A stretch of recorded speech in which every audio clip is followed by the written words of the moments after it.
మరియమ్మ గురించి మాట్లాడతాను అనేసి. అంటే మనము క్రిస్మస్ సందర్భంగా మరియమ్మ గురించి, యోసేపు గురించి కొంచెం వింటాం. ఇక మరియమ్మ గురించి అయితే 2 చెడ్డ ఆలోచనలు ఉంటాయి. ఒకటేంటంటే మరియమ్మను దేవుడిగా కొలుస్తారు. రెండోది ఏంటంటే అసలు మరియమ్మ గురించి అసలు పట్టించుకోరు. అలా కాకుండా వాక్యం అసలు ఏం చెప్తుంది మరియమ్మ గురించి అనే దాన్ని మనం తెలుసుకోవడానికి ప్రయత్నించాలి. మరియమ్మ గురించి లూకా గారు రాశారు బాగా. లూకా సువార్త మొదటి 2 అధ్యాయాల్లో మనకి మరియమ్మ గారి గురించి ఉంటుంది. మీకు కాస్త అర్థం అవడానికని కాస్త వివరంగా చెప్తాను. ఓకే, 2వ అధ్యాయం 4-5 వచనాలు చదువుతాను, చూడండి. యోసేపు దావీదు వంశంలోను గోత్రంలోను పుట్టినవాడు కనుక తనకు భార్యగా ప్రదానం చేయబడి గర్భవతి అయి ఉండిన మరియతో కూడా ఆ సంఖ్యలో రాయబడుటకు గలిలీలోని నజరేతు నుండి యోదయలోని బెత్లెహేము అనబడిన దావీదు ఊరికి వెళ్ళారు. ఇది బైబిల్, దేవుని వాక్యం. కానీ దీంట్లో నాకు కొన్ని ప్రశ్నలు ఉన్నాయి, మనం చూద్దాం. యోసేపు దావీదు వంశంలోను గోత్రంలోను పుట్టినవాడు గనక తనకు భార్యగా ప్రదానము చేయబడి గర్భవతి అయి ఉండిన, జాగ్రత్త వినండి, భార్యగా ప్రదానము చేయబడి గర్భవతి అయి. మీకు తెలిసినట్లు ఒక అమ్మాయి ఒక అబ్బాయికి భార్య అయ్యేది ఎప్పుడు? మరియమ్మకి యోసేపుకి పెళ్ళయిందా? కానీ ఏమని పిలుస్తున్నారు? భార్య. ఇది మొదటి తప్పు. రెండోది, భార్యగా ప్రదానం చేయబడి గర్భవతి అయి ఉండిన. పెళ్ళవక ముందు గర్భవతి అయితే ఏమంటారు? అక్రమ సంబంధం అంటారు. అవునా కదా? ఇది జరిగింది ఇక్కడ, బైబిలే రాస్తుంది. ఇంకా పెళ్ళి అవల, ప్రధానమే అయింది, కానీ గర్భవతి కూడా అయ్యింది. ఇది మనం కొంచెం తెలుసుకోవాలి. ఎందుకు అట్లాగా భార్య అంటున్నారు? గర్భవతి ఎలా అయ్యింది? ఎందుకు అయ్యింది? ఇది మనకుండేటువంటి ప్రశ్నలు. దీని గురించి మీకు చెప్తాను. ఇప్పుడు మనకి పెళ్లి జరుగుతుంది అనుకోండి, మన పెళ్ళిళ్ళు 3 ఉంటాయి. మొదటిదేమో నిశ్చితార్థం.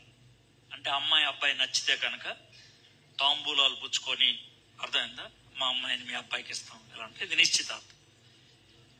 తర్వాత పెళ్లి రోజు ఒకటి డిసైడ్ చేసుకుంటారు. పెళ్లి రోజు ముందు ప్రదానం చేస్తారు. అమ్మాయిని పెళ్లి కూతురు చేసి తీసుకెళ్తారు. ఇది ప్రధానం. ప్రధానం అయిన కొద్దిసేపటికి వివాహం. ఈ 3 ఉంటాయి మనకి: నిశ్చితార్థం, ప్రధానం, వివాహం. యూదులకు కూడా ఆ 3 ఉంటాయి, కానీ మనకుండే టైంలో ఉండదు. జాగ్రత్త. మనకి నిశ్చితార్థం ఎప్పుడు చేస్తారంటే అమ్మాయికి 18 ఏళ్ళు అలా దాటినప్పుడు, అబ్బాయికి 20-21 ఏళ్ళు దాటినప్పుడు, ఇద్దరికి పెళ్ళిడు వచ్చినప్పుడు ఇద్దరికి నిశ్చితార్థం చేస్తారు. కానీ యోధా సంస్కృతిలో నిశ్చితార్థం అనేది 7 సంవత్సరాల లోపు అయిపోద్ది. 7 సంవత్సరాలప్పుడు ఏ క్లాస్లో ఉంటారు పిల్లలు? 1 లేకపోతే సెకండ్ క్లాస్ లోపల నిశ్చితార్థం అయిపోద్ది. అంటే ఏ అబ్బాయి ఎవరిని పెళ్లి చేసుకుంటారు, ఏ అమ్మాయి ఏ అబ్బాయిని చేసుకుంటారు అనేది సెకండ్ క్లాస్ లోపల అయిపోద్ది. ఇది మొదటిది. అయితే ప్రధానం ఎప్పుడు చేస్తారంటే అమ్మాయి పెద్దదయ్యి పుష్పవతి మెచ్యూర్ ఉంటారే, అది అయిన తర్వాత 1 ఇయర్ ఆగుతారు. 1 ఇయర్, 1 సంవత్సరం. అప్పుడు 2 చేస్తారు ప్రధానం. అయితే దీనికి ఇంకొక చిన్న లింక్ ఉంది. అమ్మాయి పెళ్లి చేసుకునే అబ్బాయి హై స్కూల్ చదువుతున్నాడు అనుకోండి, హై స్కూల్ అయ్యేది 17 ఏళ్ళు. అప్పుడు ఆ అబ్బాయి హై స్కూల్ అయ్యేదాకా పెళ్లి చేయరు. సో ఇవన్నీ లెక్కలు వేసుకుంటే మరియమ్మకి యోసేపుకి ప్రధానమైనప్పుడు మరియమ్మ వయసు 15 లేకపోతే 16 ఏళ్ళు. అంటే 10వ క్లాస్ అమ్మాయి. ఎవరు? మరియమ్మ. యోసేపు ఏమో పియూసీ కుర్రోడు. మరియమ్మ ఏమో 10వ క్లాస్ అమ్మాయి. వాళ్ళిద్దరికి జరిగినటువంటి విషయాన్ని మనం చూస్తున్నాం. ఎందుకు సార్ ఇప్పుడు మాకు వయసుతో నిమిత్తం ఏంటి అని అంటే, మీరు క్రిస్మస్ డ్రామాల్లో వాటిల్లో యోసేపుకి గెడ్డ ఉండి మరియమ్మ ఏమో కొంచెం పెద్దదానిలాగా చూపిస్తారు కదా, అది కరెక్ట్ కాదు. మరియమ్మ 10వ క్లాస్ అమ్మాయి, యోసేపు పియూసీ కుర్రోడు. ఆ వయసులో జరిగింది. సరే, ప్రధానమైనప్పుడు ఏం చేస్తారంటే వాళ్ళిద్దరిని, ఈ రోజు నుంచి మీ ఇద్దరు భార్యాభర్తలు, మన దాంట్లో కాదు, వాళ్ళ దాంట్లో భార్యాభర్తలే. ఎప్పటి నుంచి? ప్రధానమైనప్పటి నుంచి. కానీ జాగ్రత్త వినండి, ఇప్పటి నుంచి మీకు పెళ్ళి 1 సంవత్సరం తర్వాత చేస్తాం. పెళ్ళి అయ్యేదాకా మీ ఇద్దరు దగ్గర అవ్వకూడదు, మీ ఇద్దరి మధ్యన సెక్స్ ఉండకూడదు, మీ ఇద్దరు గట్టి కౌగులించుకొని ముద్దులు పెట్టుకోవటం చేయకూడదు. ఒకవేళ మీరు చేస్తే, ఇద్దరు గనక మిమ్మల్ని చూస్తే ఆ విధంగా సాక్ష్యం చెప్తే, మీ ఇద్దరిని ఊరు బయటికి తీసుకెళ్లి రాళ్లతో కొట్టి చంపేస్తాం. అప్పుడు యోసేపు మాట అడగొచ్చు, సార్ ఎందుకు సార్ మా ఇద్దరిని భార్యాభర్తలు అంటాం, మళ్ళీ మీ ఇద్దరం దగ్గర అయితే కనుక రాళ్ళతో కొట్టి చంపేయటం అంటాం, పెళ్ళైన తర్వాత అనొచ్చు కదా భార్యాభర్తలు అంటే. అనం, ఇప్పుడే అంటాం. ఎందుకు సార్ అంటే, ఇప్పటి నుంచి పెళ్ళయ్యేదాకా మీ ఇద్దరిని పరీక్షిస్తాం. మీరు జాగ్రత్తగా ఉండాలి, పవిత్రంగా ఉండాలి. ఇది పరీక్ష సమయం. ఈ పరీక్షలో మీరు ఫెయిల్ అయితే మిమ్మల్ని ఊరు బయట తీసుకెళ్లి రాళ్ళతో కొట్టి చంపేస్తాం. ఇది. సో మరియమ్మకి యోసేపుకి ప్రధానం అయిపోయింది. అప్పుడు ఏం జరిగింది అనే దాన్ని మనం చూద్దాం. లూకాసు వార్త 1వ అధ్యాయం. లూకాసు వార్త 1వ అధ్యాయం వరుసగా చదువుకుంటూ వెళ్దాం. 26వ వచనం నుంచి చదువుకుంటూ వెళ్దాం. అప్పుడు ఏం జరిగిందో చూద్దాం. 6వ నెలలో, లూకా 1:26, 6వ నెలలో గబ్రియేలు అనే దేవదూత గలిలీలోని నజరేతు అనే ఊరిలో దావీదు వంశస్థుడైన యోసేపును ఒక పురుషునికి ప్రదానము చేయబడిన కన్యక వద్దకు దేవుని చేత పంపబడిన ఆ కన్యక పేరు మరియా. జాగ్రత్తమనండి, ఒక దేవదూతని దేవుడు పిలిచాడు. బాబు గబ్రియేలుట, నువ్వు మరియ దగ్గరికి వెళ్ళాలయా అని అన్నాడు. ఏ మరి అండి? దావీదు వంశంలో పుట్టిన మరియా, కన్యకైన మరియా, ఆవిడ దగ్గరికి వెళ్ళు అని అన్నాడు. జాగ్రత్త. 15-16 సంవత్సరాల మరియకి దేవుడు ఒక సర్టిఫికెట్ ఇచ్చాడు. ఏమన్నా సర్టిఫికెట్ ఇచ్చాడు? ఈమె కన్య. యూదుల భాషలో కన్య అంటే అర్థం ఏంటంటే, ఒక పురుషుడి దగ్గరికి వెళ్ళాల, తన కన్యరికాన్ని కోల్పోలా. అంటే ఆమె వ్యభిచారం అలాంటిదేమి చేయలా, సెక్స్ లో ఎవరితో కూడా లేదు, ఆమె కన్య. ఆ మాట ఎవరు చెప్తున్నారు? దేవుడే చెప్తున్నాడు, కన్య అనేటువంటి మాట. ఇక్కడి నుంచి ఒక చిన్న విషయాలు 5 పాఠాలు నేర్పిస్తాను మరియ గురించి. మొదటిది అన్నమాట ఇది. ఏంటంటే, దేవుడిచ్చినటువంటి సర్టిఫికేట్ ఏంటంటే, మరియా కన్య, యథార్థవంతురాలు, తన యొక్క పరిధిలో తాను ఉండేది, చాలా జాగ్రత్తగా ఉండేది అనేది. ఒకవేళ ఇక్కడ కూర్చున్నటువంటి మనందరి గురించి, అబ్బాయిలు కావచ్చు అమ్మాయిలు కావచ్చు, దేవుడు మన గురించి మాట్లాడమంటే ఆ విధంగా చెప్తాడు మనతో. ఈ అబ్బాయి మంచోడు సెక్స్ విషయంలో, ఈ అమ్మాయి మంచిది అని చెప్తాడా? మీరు ఆలోచించుకో. మరియా యథార్థవంతురాలుగా బతికింది. అయితే మీలో కొంతమంది అనొచ్చు, సార్ నేను ఎవరి దగ్గరికి, వేరే అబ్బాయి దగ్గరికి కానీ అమ్మాయి దగ్గరికి కానీ వెళ్ళలేదు సార్ అని అనొచ్చు. మరియకున్న రూల్ ప్రకారం వేరే అబ్బాయి దగ్గరికి వెళ్తే అది వ్యభిచారం. కానీ మనం కొత్త నిబంధనలో ఉన్నాం కదా, మనకి బైబిల్ వచ్చేసింది కదా. యేసు ప్రభు వాళ్ళు రూల్స్ వేరే చేశారు. ఏమన్నాడు తెలుసా? అప్పుడు అబ్బాయి దగ్గరికి వెళ్తే అమ్మాయి దగ్గరికి వెళ్తే పాపం. ఇప్పుడు అలా కాదు. అబ్బాయి గురించి కానీ అమ్మాయి గురించి కానీ ఊహించుకుంటే అప్పుడే మీరు తప్పు చేసినట్లు అన్నాడు. మరి అప్పుడు కూడా మీరు జాగ్రత్తగా ఉన్నారని చెప్పగలరా? ఇక మూడోది, మన చేతిలో మొబైల్స్ ఉన్నాయి. మొబైల్స్ లో ఇష్టం వచ్చిన బొమ్మలన్నీ, సినిమాలన్నీ, వీడియోలన్నీ చూస్తాం. మరి ఆ విషయంలో మనం జాగ్రత్తగా ఉండగలుగుతున్నామా? చాలా సీరియస్గా ఆలోచించాం. ఒకసారి ఒక అబ్బాయి నాకు ఫోన్ చేశాడు. ఫోన్ చేసి బాగా ఏడుస్తున్నాడు. ఏంటి నీకున్నటువంటి బాధ అని అంటే, తను కొద్దిసేపటికి చెప్పాడు. ఏమన్నాడంటే, నాకు చెడ్డ అలవాటు ఉందన్న అన్నాడు. ఏంటి ఆ చెడ్డ అలవాటు అంటే, నేను ఈ మొబైల్లో కొన్ని సైట్లు ఉంటాయి, దాంట్లో డబ్బులు కడితే అవతల అమ్మాయిలు వస్తారు. అమ్మాయిలు ఏం చేయమంటే అది చేస్తారు. గంటకి అరగంటకి ఎంత డబ్బులు కట్టాలి, అంత డబ్బులు కడితే వాళ్ళు ఏం చేయమంటే అది చేస్తారు అన్నాడు. సో అది నాకు అలవాటు ఉంది. నేను డబ్బులు కట్టి అమ్మాయిల్ని బట్టలు పంటం ఇలాంటివి చేయమని అడుగుతాను, చేస్తూ ఉంటారు. అయితే వాళ్ళ ముఖం మాత్రం చూపించాలన్నా కిందే చూపిస్తారన్నాడు. అవునా అన్న. అయితే ఈరోజు ఒకటి జరిగింది, ఇంకా తట్టుకోలేక మీకు ఫోన్ చేశారు అన్నాడు. ఏంటి అని అంటే, రోజు పొద్దున 11 గంటలకి వెబ్సైట్లోకి వెళ్ళి డబ్బులు కట్టాను. ఒక అమ్మాయి కావాలంటే వచ్చింది, కిందకే చూపిస్తా ఉంది. ఆ అమ్మాయితో ఒక అరగంట సేపు నాకు కావాల్సినవి అన్ని చేయించుకున్నాను. ఈలోగా మా అమ్మ నన్ను భోజనానికి పిలిచింది. నేను పరిగెట్టుకుంటా కిందకు వచ్చా భోజనానికి.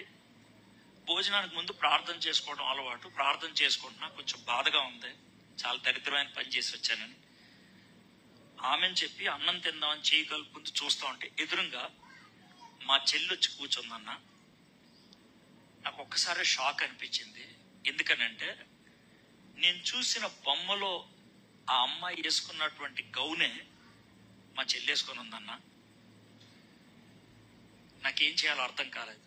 మా చెల్లి కూడా భయంగా అన్నం తింటుంది, నేను కూడా అలాగే చూస్తున్నా. నాకు బాగా ఏడుపు వస్తుంది. ఎందుకనంటే, మా చెల్లితోనే అలాగ దరిద్రంగా వ్యవహరించానన్నా నేను. ఈ మాటలు మీకు చెప్తా ఉంటే ఇష్టం అనిపించకపోవచ్చు చర్చిలో, కానీ మనం జీవించేటువంటి ప్రపంచం ఎంత దరిద్రమైంది అంటానికి ఇది రుజువు. చిన్న వయసులో 5వ క్లాసు 6వ క్లాసు నుంచే లవ్ లెటర్లు రాసుకోవటం, ఐ లవ్ యూ అని చెప్పుకోవటం, చాలా చిన్న వయసులో. కానీ మరియా కన్యక ఆ విషయాల్లో చాలా జాగ్రత్తగా ఉంది. ఒక మొదటి పాయింట్. నెక్స్ట్ ఏంటో చూద్దాం. 28వ వచనం. ఆ దూత లోపలికి వచ్చి అంటే, దూత సర్వసాధారణంగా వస్తే ఎలా వస్తాడు? పైనుంచి దిగుతాడు.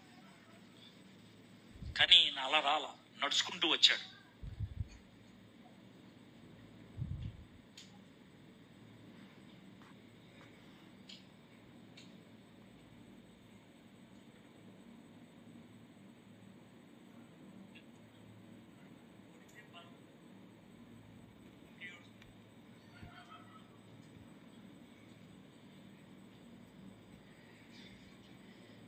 ఓకే, నేను త్వరగా ముగించేస్తానులే. పిల్లలు ఉన్నారు, డిస్టర్బ్ అవుతున్నారు కాబట్టి ఎక్కువసేపు మాట్లాడు. పావు గంట ముగించేస్తాం. ఒక్క పావు గంట సైలెంట్ కొంటే చాలు. ఓకే ప్లీజ్, జస్ట్ పావు గంట సైలెంట్ కొంటే నేను త్వరగా ముగించేస్తాను. అయితే దేవదూత లోపలికి వచ్చి అని అంటే, దేవదూత ఎలా వచ్చాడంటే మనిషిలాగా వచ్చాడు. చాలా సందర్భాల్లో పాత నిబంధనలో కూడా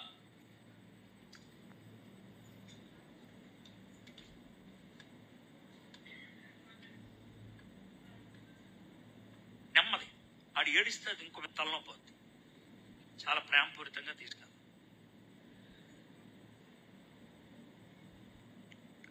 రైట్. దేవదూత మనిషిలాగా రావటం అనేది బైబిల్లో చాలా సార్లు జరిగింది. ఇప్పుడు జాగ్రత్త చూడండి. ఈ అమ్మాయి 15 ఏళ్ళు 16 ఏళ్ళు మరియా. ఏం జరిగిందో చూద్దాం. ఆ దూత లోపలికి వచ్చి ఆమెను చూచి, అంటే దూత మరియమ్మను చూశాడు. మరియమ్మ ఏం చేస్తా ఉన్నది? ఏదో పని చేసుకుంటా ఉంది. మరియమ్మ ఒక్కతే ఉంది గదిలో. మరియమ్మ ఒక్కతే ఉంది, ఎవరు లేరు ఇంకా గదిలో. ఆ గదిలోకి ఎవరో ఒక అబ్బాయి వచ్చాడు. ఓ 15 ఏళ్ళ అమ్మాయి గదిలో పని చేసుకుంటుంటే గదిలోకి అబ్బాయి వస్తే ఎవరికైనా భయం కలుగుద్ది. సరే, ఆ దూతలోనికి వచ్చి వెంటనే దయాప్రాప్తురాలా అంటే ఏంటి? దయను పొందిన దానా, దేవుడు దయను చూపిస్తున్నాడు మన మీద అని మొదలు పెట్టాడు. దేవుడు దయ నీ మీద ఉంది అని చెప్తున్నాడు. దయాప్రాప్తురాలా, నీకు శుభము, ప్రభువు నీకు తోడై ఉన్నాడు. ఈ పదాలు ఉపయోగించాడు. దయాప్రాప్తురాల ప్రభువు, ఈ పదాలు ఉపయోగించాడు. ఆమె ఆ మాటకు బహుగా తొందరపడి, మరియమ్మకి ఏమొచ్చింది? తొందర వచ్చింది. ఒక చిన్న మాట చెప్తాను. మీరు ఇంట్లో ఒక్కళ్ళే ఉంటే, మీకు తెలియని మగోడు ఇంట్లోకి వస్తే మీరేం చేస్తారు? బయటికి పారిపోతారు, గట్టి గట్టిగా అరుస్తారు. మరియమ్మ అలా చేసిందా? చేయలా. మరియమ్మ చాలా ధైర్యవంతురాలు, చాలా ధైర్యవంతురాలు, యథార్థవంతురాలు, ధైర్యవంతురాలు. అంతేకాకుండా మరియకు వాక్యం తెలుసు. ఎందుకంటే ప్రభు మాట విన్నదే, దయాప్రాప్తురాలా, దయను పొందిన దానా అనే మాట విన్నదే. దాంతో ఆవిడ కొంచెం ధైర్యం వచ్చింది. ఈ వచ్చిన ఆయన ఎవరో దేవుడు పంపిస్తే వచ్చాడు, లేకపోతే ఆ పదాలు రావు. తొందరపడింది, కంగారు పడింది, పారిపోలేదు, జాగ్రత్తగా ఉంది. ఈ శుభవచనం ఏమిటో అని ఆలోచించుకొని చూడగా, ఏం బయటికి చెప్పాలో ఆలోచిస్తుంది. దూత చెప్పడం, మరియా భయపడకము, దేవుని వలన నువ్వు కృప పొందితివి. ఇదిగో నువ్వు గర్భము ధరించి కుమారుని కనిగి ఆయనకి యేసు అని పేరు పెట్టుదు. ఆయన గొప్పవాడై సర్వోన్నతిని కుమారుడు అనబడును. ప్రభు అయిన దేవుడు ఆయన తండ్రి అయిన దావీది సింహాసనమును ఆయనకిచ్చును. ఆయన యాకోబు వంశస్థులను యుగ యుగములు ఏలును. ఆయన రాజ్యము అంతము లేనిదై ఉండునని ఆమెతో చెప్పాను. ఇప్పుడు 15-16 ఏళ్ల అమ్మాయితో దేవదూత పలికినటువంటి పదాలు చూడండి, అర్థమవుతాయి. అసలు ఏమంటున్నాడంటే, గొప్పవాడై సర్వోన్నతిని కుమారుడు అనబడును, అంటే దేవుని కుమారుడు. ప్రభు అయిన దేవుడు ఆయన తండ్రి అయిన దావీది సింహాసనం ఆయనకి ఇచ్చును. మరియమ్మకి దావీదికి 1000 సంవత్సరాల గ్యాప్ ఉంది. 1000 సంవత్సరాల ముందుండేవాడు దావీదు. ఆయన పేరును ఉపయోగించాడు. ఆయన యాకోబు వంశస్థులను యుగ యుగములు ఏలును. యాకోబుకి మరియమ్మకి 1800 సంవత్సరాల గ్యాప్ ఉంది. ఇవన్నీ చెప్తే మరియమ్మ అవన్నీ విని కంగారు పడలేదు. ఇవన్నీ వినగలుగుతుంది, అర్థం చేసుకోగలుగుతుంది. నేను ఇందాక చెప్పినట్లుగా మరియమ్మ కేవలం 10వ క్లాస్ అమ్మాయి, కానీ దేవుని వాక్యం ఎంత బాగా తెలుసంటే ఇవన్నీ చెప్తే అర్థం చేసుకోగలిగింది. దేవుడు మనతో మాట్లాడినప్పుడు మనకి ఎప్పుడు అర్థం అవుతుంది అని అంటే, మనం బైబిల్ చదువుతుండే వాళ్ళమైతే, మీరు వాక్యం వినటానికి వస్తారు, ప్రసంగాలు చేస్తున్నప్పుడు వినటానికి వస్తారు. అయితే మీరు అనుదినము ఇంట్లో కూడా బైబిల్ చదువుకోవటం అలవాటైతే ఇక్కడ నుంచి చేసే ప్రసంగాలు మీకు అర్థమవుతాయి. ఒకవేళ దేవుడు మీతో కల్లో మాట్లాడినా అర్థమవుతుంది, మీకు దర్శనం వచ్చినా అర్థమవుతుంది. కళ పడుకున్నప్పుడు వస్తుంది, దర్శనం లేచున్నప్పుడు వస్తుంది. మరియం పని చేసుకుంటుంది. పని చేసుకుంటున్నప్పుడు దేవదూత వచ్చి మాట్లాడుతూ మొదలు పెట్టాడు. అయితే ఇవన్నీ చెప్పేటప్పటికి అందుకు మరియం, నేను పురుషుని ఎరుగందాననే ఇది ఎలా జరుగునని దూతతో అనగా, దేవుడు అన్నాడు మరియ కన్యక అని. మరి ఏమంటుంది? అమ్మా, నేను ఎప్పుడు కూడా ఎవరి జోలికి వెళ్ళలేదు కదా, ఇది నాకు ఎలా సాధ్యమవుతుంది? ఎందుకనంటే ఆవిడకున్న భయం ఏంటి తెలుసా? ఇప్పుడు నాకు ప్రధానమైంది, నేను గర్భవతి అయితే కనుక ప్రజలు ఏం చేస్తారు? నన్ను రాళ్లతో కొట్టి చంపేస్తారు. మరి ఇది ఎట్లా సాధ్యం? ఇది ఎట్లా సాధ్యం? అయితే దూత గారు ఏమన్నారంటే, దూత, పరిశుద్ధాత్మ నీ మీదకు వచ్చును, సర్వోన్నతిని శక్తి నిన్ను కమ్ముకొనును, కనుక పుట్టబోవు శిశువు పరిశుద్ధుడై దేవుని కుమారుడు అనబడను. జాగ్రత్త వినండి, వచనం ఎంత శక్తి కలిగినటువంటి వచనమో తెలుసా? ఇదే పరిశుద్ధాత్ముడు నీ మీదకు వచ్చును. పరిశుద్ధాత్ముడు అంటే మరియమ్మకి తెలీదు. ఎందుకంటే ఇప్పుడు మీరు ఏజీ చర్చ్ వాళ్ళు కదా, భాషల్లో మాట్లాడటం, ఆత్మపూర్ణులై ఉండటం, ఇవన్నీ ఉంటాయి కదా. Very good. పరిశుద్ధాత్ముడు పరిచర్య పెంతుకోస్తు తర్వాత, ఇది పెంతుకోస్తుకు ముందు. మరియమ్మకి తెలీదు, విన్నదామె.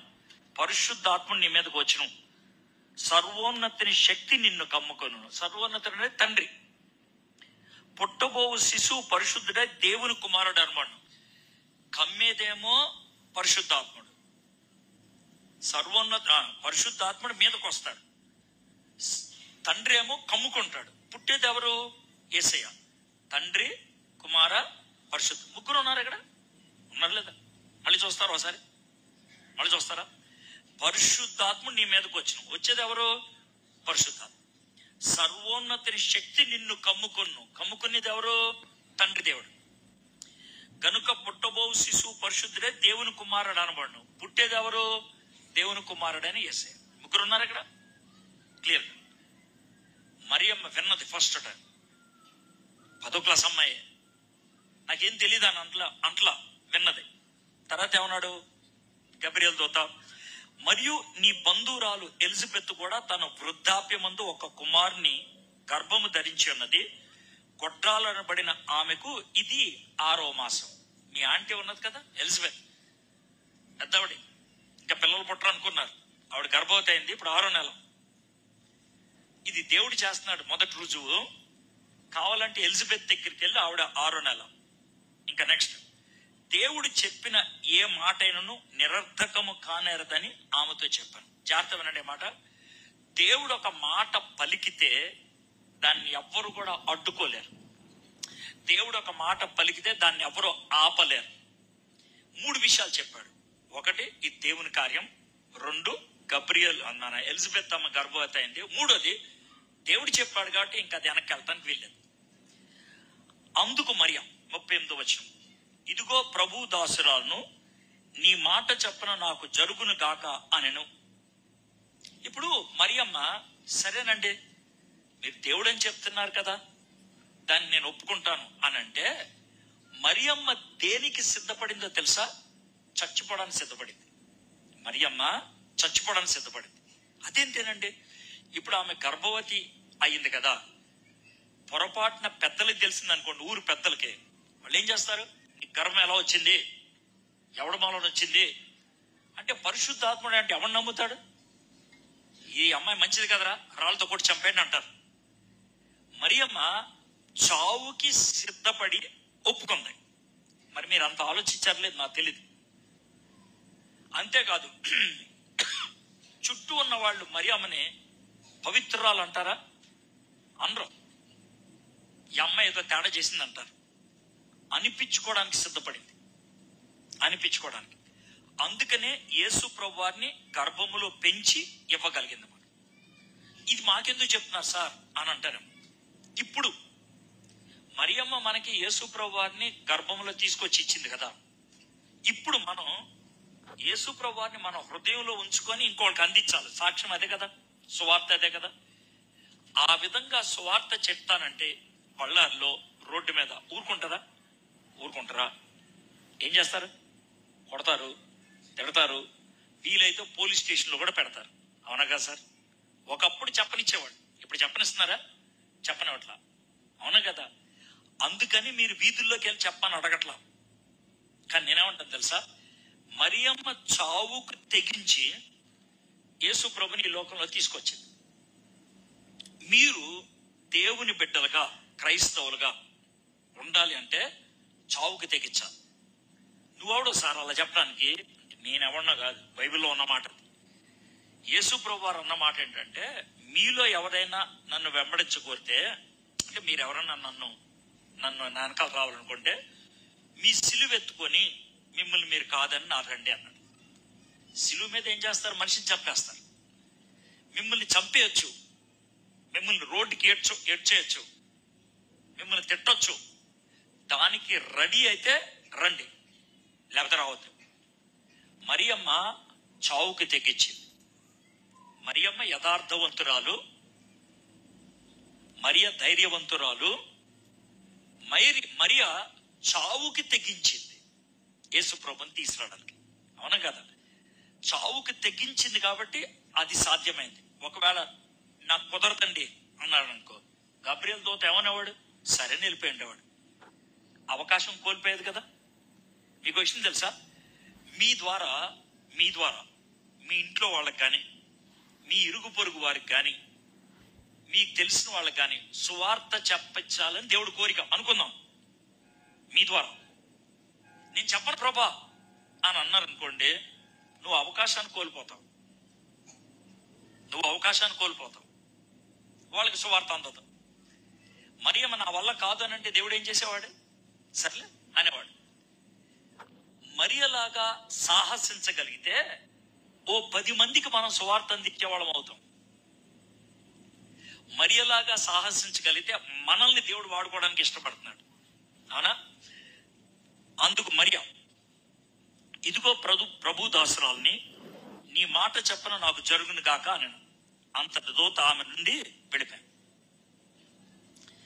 39 ఆ దినముల యందు మరియ లేచి యూదా ప్రదేశములోని కొండ సీమలోనున్న ఒక ఊరికి త్వరగా వెళ్ళి జకర్యా ఇంటిలో ప్రవేశించి ఎలిజబెత్తుకు వందనము చేశాను. ఇప్పుడు వచ్చిన మాట మీరు కొంచెం వెనక్కి రండి, ఒకసారి వెనక్కి రండి. 36 మరియు నీ బంధువురాలు ఎలిజబెత్ కూడా తన వృద్ధాప్యమందు ఒక కుమారుని గర్భము ధరించి ఉన్నది. చిన్న మాట.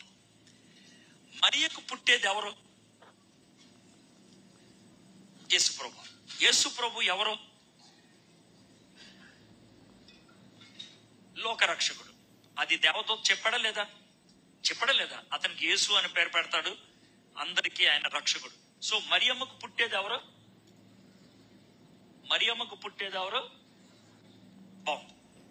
మరియమ్మకు తెలిసినట్లు, జాగ్రత్తగానండి, మరియమ్మకు తెలిసినట్లు ఎలిజబెత్కి పుట్టేది ఎవరు?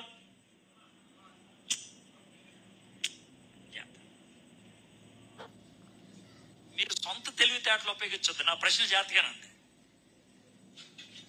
మీ సొంత తెలివితేటలు ఉపయోగించదు. జాగ్రత్తగానండి, ప్రశ్న జాగ్రత్త. మరియమ్మకి తెలిసినట్లు ఎలిజబెత్కి పుట్టేది ఎవరో?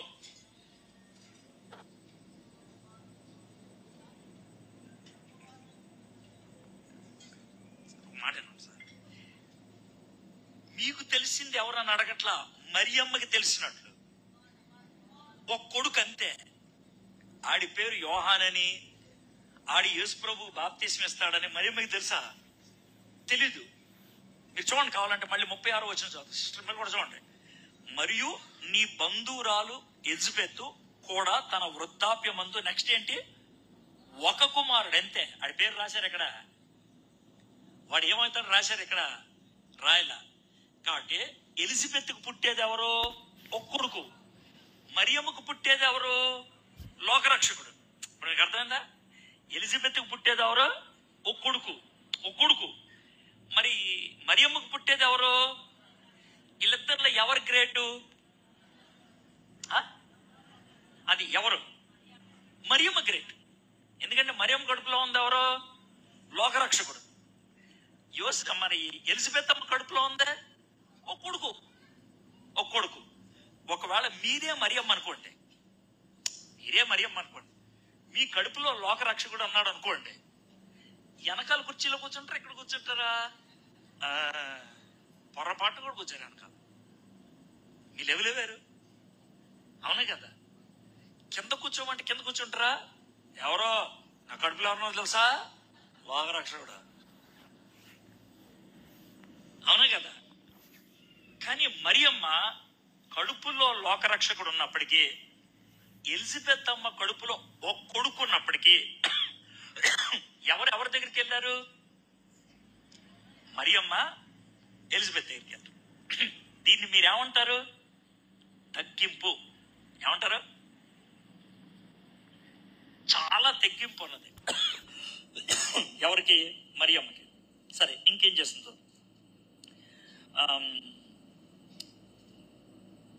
కిందకు వద్దాం. 41 ఎలిజబెత్ మరియ యొక్క వందన వచనము వినగానే ఆమె గర్భములో శిశువు గంతులు వేసెను.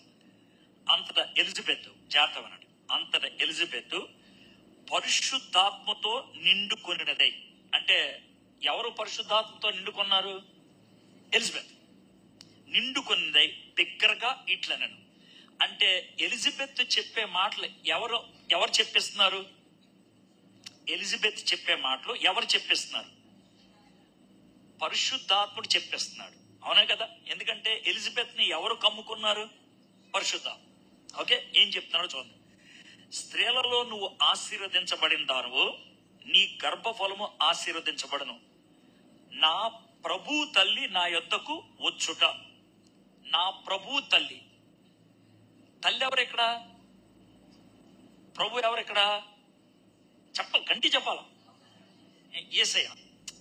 రక్షకుడు ఎవరు? యేసయ్య. ప్రభు ఎవరు? యేసయ్య. ప్రభు తల్లి ఎవరు? కాబట్టి ఎలిజబెత్కి రక్షకుడు ఎవరు? యేసయ్య. యేసయ్య ఇప్పుడు ఎక్కడున్నాడు? మరియమ్మ కడుపులో ఉన్నాడు. ఈ మాట ఎవరు చెప్పిస్తున్నారు? నమ్మంతా మనకు అర్థమవుతుందా? పరిశుద్ధాత్ముడు చెప్పిస్తే వచ్చిన మాట. నా ప్రభు తల్లి నా యొద్దకు వచ్చుట నాకు ఎలాగో ప్రాప్తించను. ఇదిగో నీ శుభవచనము నా చెవిని పడగానే నా గర్భంలోని శిశువు ఆనందముతో గంతులు వేసింది. ఈ మాటలన్నీ ఎవరు విన్నారు? మరియమ్మ విన్నారు. ఎవరు చెప్పించారు? అన్ని విన్న తర్వాత ఇప్పుడు మరియమ్మ మాట్లాడేది చూడండి. ప్రభు ఆమెకు తెలియజేయించిన మాటలు. సిద్ధించిన గనక నమ్మిన ఆమె ధన్యురాలు అనెను.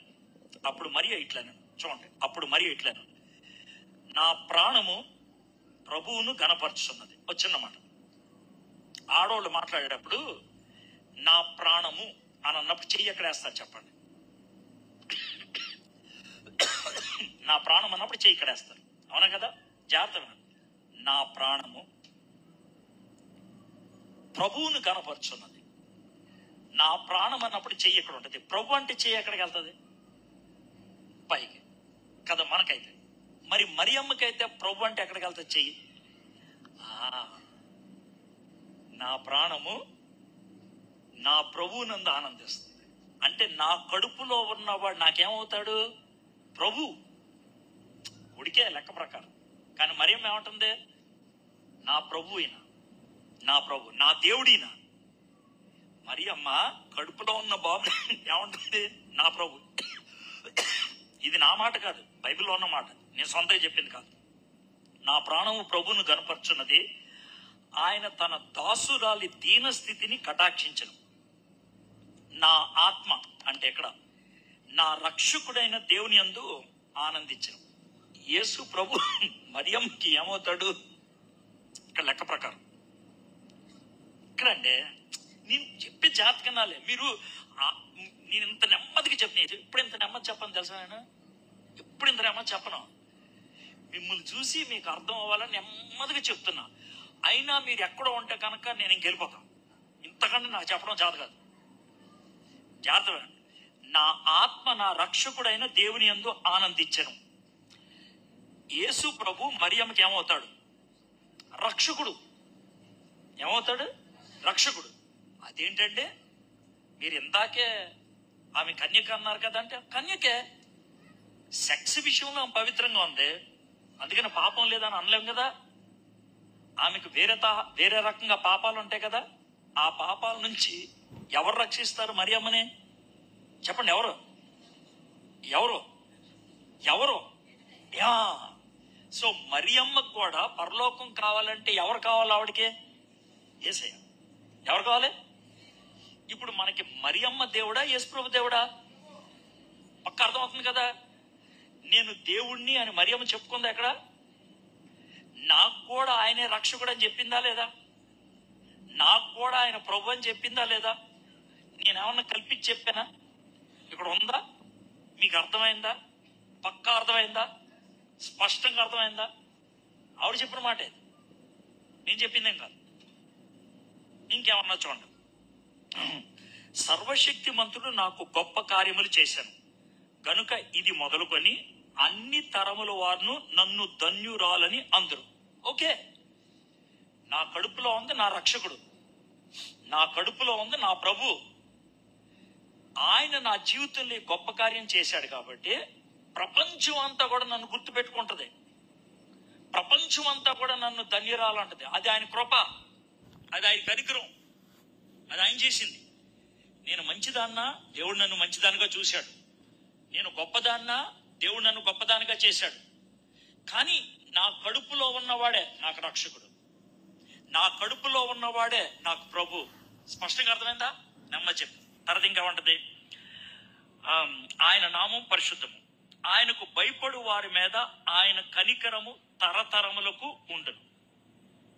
దేవుడు సాయం చేస్తాడు. ఆయన తన బాహువు చేత పరాక్రమం చూపిన వారి హృదయముల ఆలోచనల విషయమై గర్విష్ఠులను చెదరగొట్టును. సింహాసనం నుండి బలవంతులను పడద్రోసి దీనులను ఎక్కించును. నేను చాలా దీనురాల్ని, దేవుడు నన్ను సింహాసనం ఎక్కించాడు. ఈ లోకంలో నేను 15 ఏళ్ళ అమ్మాయిని, ఎవరు తెలియదు, నాకెవ్వరు తెలియదు. కానీ దేవుని దూతను నా దగ్గరికి పంపించి ఆయన మాటకి లోబడినప్పుడు నన్ను ధన్యురాలుగా చేశాడు. నేను ఎందుకని మీకు ఈ మాటలు చెప్తున్నాను తెలుసా? మీలో కొంతమంది చదువు లేనోళ్ళు, మీలో కొంతమందికి డబ్బులు లేవు, మీలో చాలా మంది పేదవాళ్ళు. మీరు అనుకుంటూ ఉండొచ్చు నేనేం చేయగలనని. మరియమ్మ ఇవన్నీ గుణాలు ఉన్నది. ఆమె గొప్పదేం కాదు, ఆమె బాగా పేరున్నదేం కాదు, ఎక్కడో మూలలో ఉండే ఓ పాప. కానీ దేవునికి ఇష్టంగా జీవిస్తుంటే దేవుడు దూతని ఎత్తుక్కుంటూ పంపించాడు. ఆవిడ్ని దీవిస్తే ఈరోజు ప్రపంచం అంతా కూడా ఆమెను చూడగలుగుతుంది, లేకపోతే ఆవిడ గురించి ఆలోచించగలుగుతుంది. మీరు ఎందుకు అలా అవ్వకూడదు? మనం ఎందుకు అలా అవ్వకూడదు? నమ్మకంగా ఉంటే దేవుడు మనల్ని ఆ విధంగా చేస్తాడు. ఆకలి కొనిన వారిని మంచి పదార్థములతో సంతృష్టి పరచు ధనవంతులను వట్టి చేతులతో పంపివేశాను. అబ్రహామునకును అతని సంతానమునకును యుగాంతము వరకు తన కనికరము చూపి జ్ఞాపకము చేసుకుందిరని మన పితరులతో సెలవిచ్చినట్లు ఆయన తన సేవకుడైన ఇశ్రాయేలుకు సహాయం చేసెను. ఎన్నో క్లాస్ అమ్మాయి? 10వ క్లాస్ అమ్మాయి. ఎవరెవరి గురించి మాట్లాడుతుంది? అబ్రహాము గురించి మాట్లాడుతుంది, ఇశ్రాయేలు గురించి మాట్లాడుతుంది, అబ్రహాముతో దేవుడు చేసినటువంటి నిబంధన గురించి మాట్లాడుతుంది, ఇశ్రాయేలు యొక్క వంశములో యేసు ప్రభు పుడతాడనేటువంటి వాగ్దానం జ్ఞాపకం చేసుకుంటుంది. అంటే మరియమ్మకి బైబిల్ బాగా తెలుసా లేదా? ఎన్నో క్లాస్ అమ్మాయి? మరి మీరు అడ్డగాడిదలా పెరిగారు, మరి మీకెంత తెలుసు? అమ్మాయి 10వ క్లాస్ అమ్మాయి. 10వ క్లాస్ అమ్మాయి అంత స్పష్టంగా దేవుని వాక్యాన్ని కోట్ చేయగలుగుతున్నప్పుడు మనం ఎందుకు చేయలేకపోతున్నాం? ఏనంటే మనకు బద్ధకం ఎక్కువ. మనకి టీవీకి టైం ఉంటుంది, సినిమాలకి టైం ఉంటుంది, పక్కింటి వాళ్ళతో కబుర్లు ఆడుతున్న టైం ఉంటుంది, బైబిల్ తీసి చదవటానికి టైం ఉండదు. మరి ఎట్లా దేవుడు మనల్ని వాడుకుంటాడు? వాడుకోవాడు కదా. మరియమ్మ 10వ క్లాస్ అమ్మాయి, కానీ ఎంత బాగా చూడదు. అంతటా మరియా ఇంచుమించు 3 నెలలు ఆమెతో కూడా ఉండి పిమ్మట తన ఇంటికి తిరిగి వెళ్ళాను.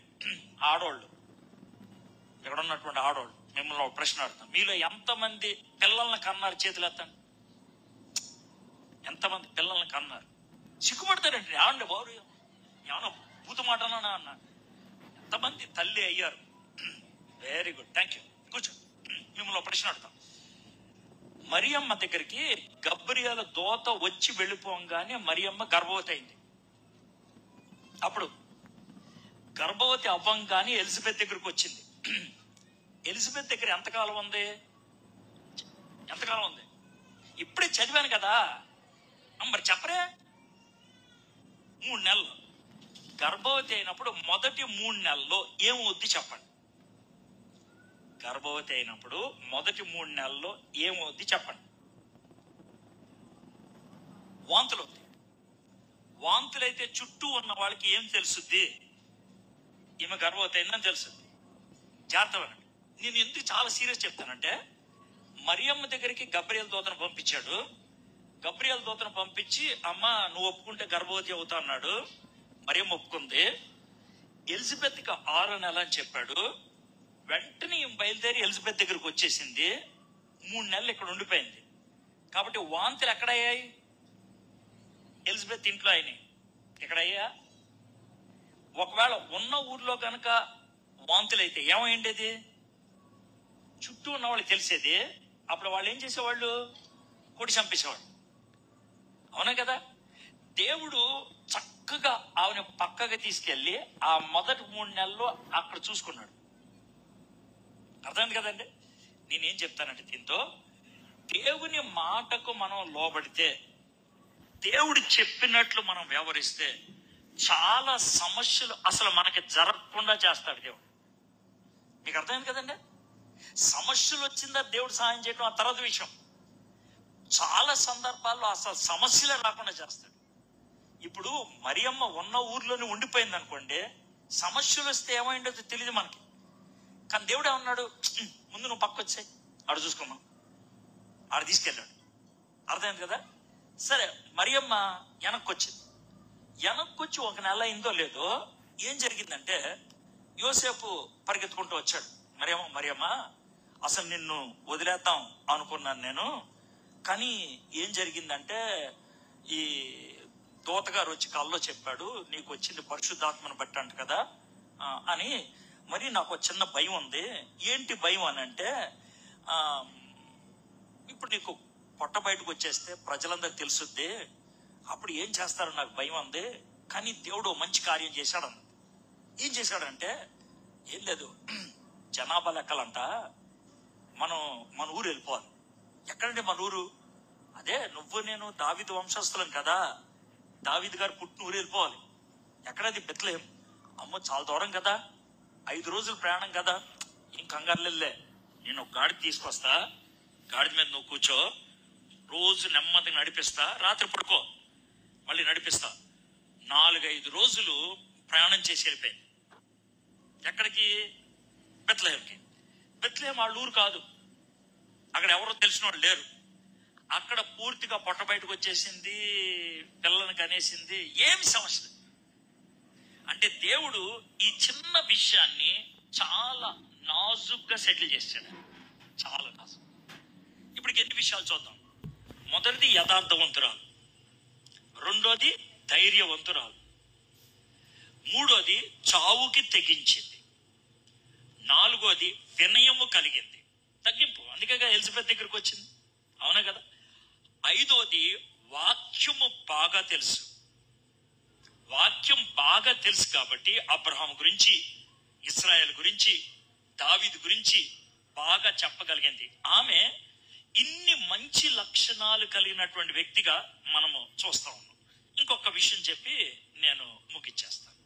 ఏంటనంటే, మరియా గర్భవతి అయింది, బాబుని కన్నది, యేసు ప్రభుని. ఇక యేసు ప్రభుని కని వాళ్ళు ఉంటున్నారు. ఎంత కష్టపడి ఉండేది అని అంటానికి, ఎలాంటి పరిస్థితుల్లో అయినా ఉండేది అంటానికి మత్తయి సువార్త 2వ అధ్యాయం, మత్తయి సువార్త 2వ అధ్యాయం 13వ వచనం. వారు వెళ్ళిన తర్వాత, వారంటే ఎవరు? తూర్పు దేశపు జ్ఞానులు హేరోద్ దగ్గరకు వచ్చారు. హేరోద్ దగ్గర యేసు ప్రభు గురించి చెప్పారు. హేరోద్ అన్నాడు, మీరు యేసు ప్రభుని చూసి నాకు చెప్పమన్నాడు. వీళ్ళు చెప్పకుండా వెళ్ళిపోయారు. వారు వెళ్ళిన తర్వాత, ఇదిగో ప్రభు దూత స్వప్నమందు యోసేపునకు ప్రత్యక్షమై, హేరోదు ఆ శిశువును సంహరింపవలనని ఆయన వెదుకుచున్నాడు గనక నీవు లేచి ఆ శిశువును ఆ తల్లిని వెంట పెట్టుకొని ఐగుప్తునకు పారిపోయి నేను నీతో తెలియచెప్పే వరకు అక్కడే ఉండమని చెప్పాను. రాత్రి కల్లో చెప్పాడు. ఎవరికి? యోసేపుకి. నువ్వు తండ్రి కదా, బాబుని చంపాలని రాజు వస్తున్నాడు, బాబుని బాబుళ్ళ అమ్మని తీసుకొని వెళ్ళిపో అన్నాడు. చూడండి 15వ వచనం.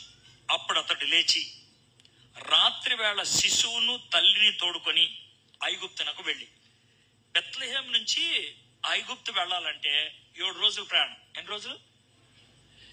ఎక్కడికి వెళ్ళాలో వాళ్ళకి తెలుసా? తెలీదు. ఏ ఊరు వెళ్ళాలో తెలుసా? తెలీదు. ఎప్పుడు బయలుదేరాలో తెలుసా? రాత్రి చీకట్లో తీసుకొని 6 నెలల బాబును పట్టుకొని గాడిద ఎక్కేసి వెళ్ళిపోయింది. ఎందుకు అనంటే, నేను వెళ్ళకపోతే ఈ బాబుని చంపేస్తారు, ఈ బాబుని చంపేస్తే లోకరక్షకుడి పరిస్థితి ఏంటి మరి? కాబట్టి ఈ లోకరక్షకుడిని నేను కాపాడాలంటే నేను యుద్ధం చేయను, ప్రభా నువ్వే కాపాడుకో అని అన్నాం. దేవుడు నాతో చెప్పాడు ఐగుప్తుకి వెళ్ళిపోమని, నేను వెళ్ళిపోతా. దేవుడు చెప్పిన మాటకు లోబడటానికి మరియమ్మ కష్టాలు ఎదుర్కొందా లేదా? మొదట గర్భము ధరించినప్పుడు చావును ఎదుర్కొంది. 2, యేసుప్రభుని చంపేస్తారంటే ఐగుప్తు దేశానికి వెళ్ళటానికి నడుచుకుంటూ వెళ్ళిపోవడానికి ఇష్టపడిందా లేదా? మరియమ్మ మామూలు మనిషి కాదు. ఆమె 6 నెలల బాలింతరాలు. పైగా అప్పుడు ఆవిడ వయసు ఎంత? 16-17 ఏళ్ళు, చిన్నపిల్ల. ఆవిడ దగ్గర ఏమన్నా పెద్దోళ్ళు ఉన్నారా? లేరు. అయినప్పుడు కూడా ఆ బాధలు కష్టాలు అన్ని కూడా అనుభవిస్తూ ఆమె ఐగుప్తు దేశానికి వెళ్ళిపోవడానికి ఇష్టపడింది. సరే, తర్వాత మరియమ్మ మొత్తానికి 7 కన్నది. ఎంతమందిని? 7. ఒకసారి చూద్దాం. మార్కు సువార్త 6వ అధ్యాయం. మార్కు సువార్త 6వ అధ్యాయం 3వ వచనం చదువుతున్నాను చూడండి. మార్కు సువార్త 6వ అధ్యాయం 3వ వచనం. ఇతడు అంటే యేసయ్య మరియ కుమారుడు కాడా? ఇతడు యాకోబు, యోసే, యోదా, సీమోను అని వారు సహోదరుడుకు వడ్లవాడు కాడా? ఇతర సోదరి మనులందరూ మనతో ఉన్నారు కదా. యేసు ప్రభు పుట్టాక మరియమ్మకి 4 కొడుకులు పుట్టారు. ఎంతమంది? 4 కొడుకులు. పేర్లు ఉన్నాయా? అక్కడ ఉన్నాయా? యాకోబు, యోసే, యోదా, సీమోన్. తర్వాత కనీసం 2 చెల్లుళ్ళు పుట్టారు. కనీసం 2. ఎందుకని 2 చెల్లుళ్ళు అంటున్నాను? సోదరి మణులు. 2 ఉంటేనే సోదరి మణులు అంటారు, ఒకళ్ళు ఉంటే సోదరి అంటారు. 2 చెల్లెళ్ళు అనుకుందాం, 4 తమ్ముళ్ళు అనుకుందాం. మొత్తం మరియమ్మకి ఎంతమంది పిల్లలు పుట్టారు?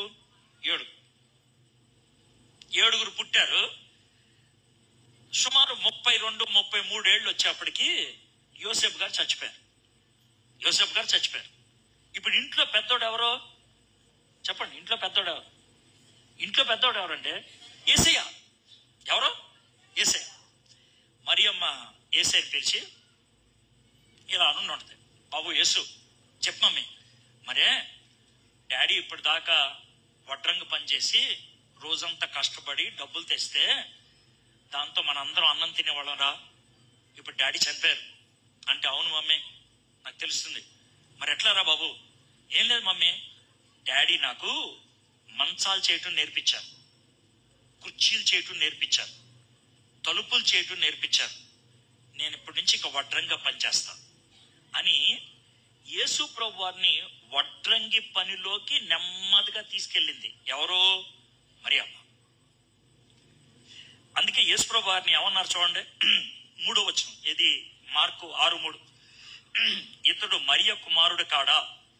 ఇతడు యాకోబు, యోసే, యోదా, సీమోను అను వారి సోదరుడగు వడ్లవాడు కాదా? వడ్లవాడు అంటే వడ్రంగి పని చేసేవాడు. యేసు ప్రభు వారు 15వ సంవత్సరం నుంచి 30వ సంవత్సరం దాకా 15 ఏళ్ళు ఏం పని చేశాడు తెలుసా? వడ్రంగోడి పని. ఈ 15 ఏళ్ళు వడ్రంగోడిగా పనిచేసి డబ్బులు సంపాదించి ఆ డబ్బులతో 4 తమ్ముల్ని, 2 చెల్లెల్ని, అమ్మని పెంచి పోషించాడు. ఆ విధంగా యేసు ప్రభుని ఒక వృత్తిలోకి నిలబెట్టింది ఎవరు? మరియమ్మ. ఆ తర్వాత మరియమ్మతో అని ఉంటాడు 30 ఏళ్ళు వచ్చినప్పుడు, మమ్మీ ఏంట్రా, మరి పెద్ద తమ్ముడికి 27 ఏళ్ళు వచ్చాయి, ఇంకో తమ్ముడికి 25 ఏళ్ళు వచ్చాయి, వాళ్ళకి పెళ్ళిళ్ళు అయిపోయాయి, చెల్లుళ్ళకి కూడా పెళ్ళిళ్ళు అయిపోయాయి. మమ్మీ మరి నేను ఇంకా పరిచర్యకి వెళ్తాను, నేను దేవుడి పనిలో ఉండాలి కదా అంటే, సరే బాబు అని. ఎప్పుడు వెళ్తావు బాబు? ఓ 2 నెలలు వెళ్తాను మమ్మీ. ఓకే. ఈ 2 నెలలు మరియమ్మ గబగబా ఒక బనీని కుట్టింది. ఏం కుట్టింది? ఓ బనీన్, స్వెటర్ లాంటిది కుట్టింది. అది యేసు ప్రభుకి ఇచ్చింది. యేసు ప్రభు వారు అది వేసుకున్నారు. దానికి ఎక్కడ కుట్లు ఉండవు. స్వెటర్కి కొన్నాట్లు కుట్లు ఉండవు చూసా, అలా అది వేసుకొని పైన అంగి ఇవన్నీ వేసుకున్నాడు. సరే, ఈయన పరిచర్లోకి వెళ్ళిపోయాడు. దీని గురించి మళ్ళీ ఎప్పుడు చూస్తామో తెలుసా? యేసు ప్రభు వారు శిలువ మీద ఉన్నప్పుడు ఆయన బట్టలు నిప్పేస్తారు కదా. మొత్తం 4 సైనికులు. యేసు ప్రభు వారికి 4 బట్టలు ఉన్నాయి. ఒక్కొక్కడు ఒకటి తీసుకున్నాడు. తలపాగా ఒకటి తీసుకున్నాడు, చెప్పులు ఒకటి తీసుకున్నాడు, అంగి ఒకటి తీసుకున్నాడు, బెల్ట్ ఒకటి తీసుకున్నాడు. అయితే ఇంకొకడు ఉండిపోయింది, తను ఒంటికి అండుకొని ఉండే పని. దాన్ని ఏం చేయాలో అర్థం కాల, దాన్ని చంపడానికి అవదు. అందుకే ఈ 4 ఏం చేశారు? చిట్లు వేసుకున్నారు, ఎవరికి వేసుకోవాలని. ఒకడికి వచ్చింది చిట్టి, నాకు అని. వాడు ఆ బనీను లాగేస్తున్నాడు యేసు ప్రభు దగ్గర నుంచి. లాగేస్తున్నప్పుడు మీరు చదివితే యోహాను సువార్త 10వ అధ్యాయంలో అది తీస్తున్నప్పుడు, అప్పుడే కరెక్ట్ గా అదే టైంలో ఆ బనీను లాగుతున్నప్పుడు యేసయ్య మరే వైపు చూసి, అమ్మా యోహాను నేను చూసుకుంటాడు. అరే బాబు యోహాను మమ్మీని చూసుకో. ఎందుకన్నది తెలుసా? మమ్మీ కుట్టించిన బనీను, మమ్మీ ప్రేమతో ఇచ్చిన బనీను వాళ్ళు లాగేస్తా ఉంటే మమ్మీకి బాధ ఉంటుందా లేదా? మమ్మీకి బాధ ఉంటుంది. ఏసైకి బాధ ఉంటుందా లేదా? ఏసైకి బాధ ఉంటుంది. ఆ బాధలో ఆ మాట చెప్పారు. సరే, ఆ బనీని తీసుకున్నారు. యేసు ప్రభు వారు చనిపోయారు, తిరిగి లేచారు. ఇక చివరికి ఒక వచనం చెప్పి నేను ముగిస్తాను. అపోస్తల కార్యంలో 1వ అధ్యాయం, అపోస్తల కార్యం 1వ అధ్యాయం 14వ వచనం. యేసు ప్రభు వారు చనిపోయి తిరిగి లేచారు. ఒలీవల కొండ మీద ఏమన్నారంటే, మీరు ఇక్కడే ఉండండి, నేను పరిశుద్ధాత్మను పంపిస్తాను, మీకు శక్తి వస్తుంది, అప్పుడు మీరు నాకు సాక్షులు అవుతారని చెప్పారు. అప్పుడు శిష్యులందరూ 120 మంది, ఇంకా కొంతమంది ఆడోళ్ళు ప్రార్థన చేస్తా ఉన్నారు. వాళ్ళు ఎవరో చూద్దాం. అపోస్తల కార్యం 1:14. వీరందరూ వీరితో కూడా కొందరు స్త్రీలను యేసు తల్లి అయిన మరియయు ఆయన సహోదరులను ఏక మనసుతో ఎడతెగగా ప్రార్థన చేయించారు. మరియమ్మ ఎందుకు ప్రార్థన చేస్తుంది? ఏసై చేయమన్నాడు కాబట్టి. ఎవరికి ప్రార్థన చేస్తుంది? ఏసైకే ప్రార్థన చేస్తుంది. మరియమ్మ ఏసైకి ఏమైపోయింది? శిష్యురాలైపోయింది. తల్లి శిష్యురాలైపోయింది, ధన్యురాలు శిష్యురాలైపోయింది. మరియమ్మ అంత గొప్ప పరిచర్య చేసింది. కానీ మనోళ్ళు 2 విపరీతమైన కోణాల్లో చూస్తారు. కొంతమంది ఆవిడ్ని దేవుడే అని కొలుస్తారు. ఆవిడే చెప్పింది, నా కడుపులో ఉన్నవాడు నాకు రక్షకుడని, నా కడుపులో ఉన్నవాడు నాకు ప్రభు అని. కాబట్టి మనం ఆవిడకి ఎందుకు ప్రార్థన చేస్తాం? చేయకూడదు. మరి కొంతమంది ఆమెను అసలు పట్టించుకోకుండా వదిలేస్తారు. తప్పు కదా? ఆమె యథార్థవంతురాలు, ధైర్యవంతురాలు, దేవునికి లోబడటానికి సాహసించింది, తగ్గించుకున్నది, వాక్యం బాగా తెలిసింది, కష్టపడి యేసైని పెంచింది, చివరికి యేసు ప్రభుకి శిష్యురాలుగా ఉండగలిగింది. ఇన్ని మంచి లక్షణాలు కలిగినటువంటి మరియమ్మను మనము అనుకరించాలి. ఆవిడ ఆ విధంగా జీవించగలిగింది కాబట్టి యేసైని ఈ లోకాన్ని తీసుకొచ్చింది.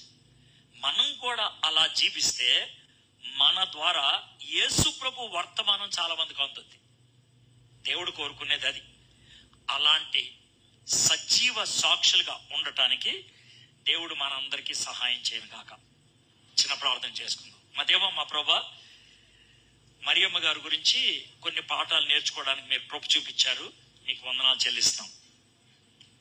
ప్రభా, మరియమ్మ యథార్థవంతురాలు, ధైర్యవంతురాలు, నీ మాటకి తలవుకి చావుకు తెగించింది, తగ్గింపు కలిగింది, వాక్యము బాగా తెలిసింది, కష్టపడి నిన్ను పెంచడానికి ఇష్టపడింది, చివరికి యేసయ్యా నీకు శిష్యురాలు అవడానికి ఇష్టపడింది.